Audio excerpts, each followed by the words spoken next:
Shalom, selamat pagi Bapak Ibu Saudara yang dikasihi Tuhan Yesus. Salam sejahtera buat kita semua dimanapun berada. Saya mengajak Bapak Ibu Saudara semua pagi ini, kita kembali bersaat teduh dan berdoa dalam renungan penuntun kehidupan setiap hari. Kiranya damai sejahtera Allah dan tuntunan Roh Kudus menyertai kita sepanjang hari ini. Tema renungan pagi ini, berkat bagi orang yang menjaga integritas. Nats Alkitab terdapat di dalam Efesus 4 ayat yang ke-1. Demikianlah firman Tuhan. Sebab itu, aku menasihatkan kamu, aku orang yang dipenjarakan karena Tuhan, supaya hidupmu sebagai orang-orang yang telah dipanggil berpadanan dengan panggilan itu. Saudaraku yang dikasihi Tuhan Yesus, di dalam Alkitab banyak ayat yang berbicara tentang integritas. Mengapa orang percaya diminta untuk menjaga integritas? Paulus berkata di dalam Efesus 4 ayat yang pertama bahwa bagi setiap orang yang telah dipanggil, artinya yang telah menerima keselamatan oleh karena kasih dan anugerah dari Tuhan Yesus Kristus, hidupnya harus berpadanan dengan panggilan Tuhan. Apakah panggilan kita itu? Panggilan kita adalah panggilan sebagai anak-anak Allah yang menunjukkan bagaimana orang di dalam Kristus itu harus hidup, yaitu kualitas moral dan karakter kita harus seimbang. Untuk itu, kita akan membahas apa saja berkat dan manfaat dari seseorang yang menjaga integritas hidupnya. Yang pertama, orang yang menjaga integritas hidupnya akan mengalami pertolongan Tuhan.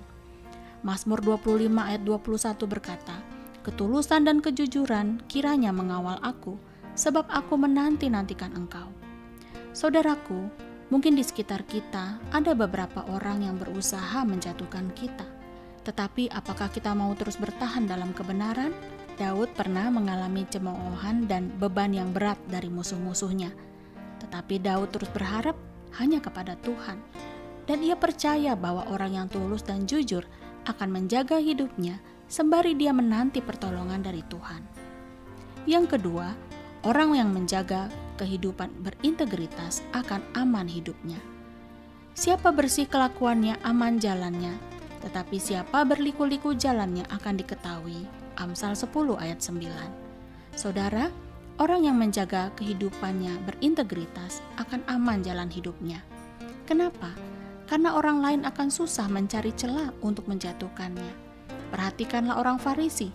Mereka berkali-kali berusaha untuk menjatuhkan Yesus, tetapi tidak berhasil. Untuk itu, mari kita jaga integritas, karena dengan sendirinya pelayanan dan pekerjaan kita akan aman, tidak menjadi batu sandungan bagi orang lain. Ketiga, orang yang terbiasa hidup dengan prinsip integritas akan dituntun oleh Roh Kudus.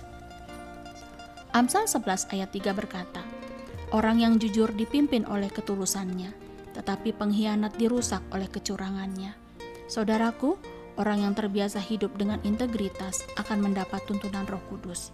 Tuntunan Roh kepada setiap orang percaya akan semakin efektif ketika kita juga berlatih untuk hidup sesuai dengan prinsip-prinsip firman Tuhan. Dengan kata lain, di dalam pengudusan, Roh Kudus menajamkan karakter-karakter kita sehingga semakin menyerupai Yesus. Yang keempat, orang yang menjaga integritas hidupnya akan dikenan Allah. "Aku tahu ya Allahku bahwa Engkau adalah penguji hati dan berkenan kepada keikhlasan, maka aku pun mempersembahkan semuanya itu dengan sukarela dan tulus ikhlas." 1 Tawarikh 29 ayat 17. Saudara, Allah berkenan kepada keikhlasan. Keikhlasan dalam konteks ini berbicara tentang kejujuran dalam bertindak maupun motivasi. Motivasi yang murni tanpa ada niatan jahat adalah orang yang tulus ikhlas dalam berbuat segala sesuatu. Apa yang benar yang harus dilakukan, itulah yang dilakukan. Dan ternyata itu menjadi suatu persembahan yang berkenan kepada Allah. Bukankah itu suatu yang luar biasa? Allah berkenan kepada integritas hidup manusia. Yang kelima, orang menjaga integritas akan diberkati sampai kepada keturunannya. Amsal 20 ayat 7 berkata, "Orang benar yang bersih kelakuannya, berbahagialah keturunannya." Saudaraku, integritas juga digambarkan dengan kata bersih kelakuannya. Ternyata berkatnya tidak hanya dirasakan oleh si pelaku firman, tetapi keturunannya juga diberkati dan disebut berbahagia. Bersih kelakuan di sini bukannya tidak berdosa sama sekali, tetapi ia menghidupi kebenaran firman dan juga berkata-kata jujur.